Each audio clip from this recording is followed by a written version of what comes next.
तर काल अमित शहा यांच्या निवासस्थानी पार पडलेल्या बैठकीनंतर आज मुंबईमध्ये महायुतीची बैठक होणार असल्याचं स्वतः काळजीवाहू मुख्यमंत्री एकनाथ शिंदे यांनी स्पष्ट केलेलं होतं।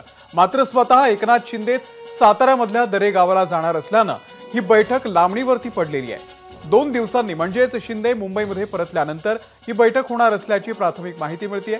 शिंदेंच्या दरेगावच्या या दौऱ्यामुळे सरकार स्थापनेच्या प्रक्रियेचा वेग काहीसा मंदावलाय असं म्हणलं चुकीचं ठरणार नाही।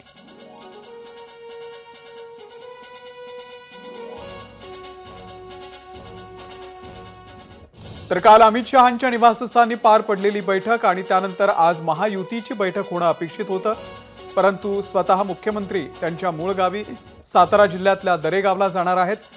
उद्या आणि परवा ते त्या ठिकाणी राहणार आहेत, त्यामुळे पुढचे 2 दिवस तरी सरकार स्थापनेच्या ज्या हालचाली आहेत त्या मंदावतील अशी माहिती मिळते आहे। त्यामुळे आज होणारी जी बैठक आहे ती पुन्हा एकदा लांबणीवरती पडलेली आहे।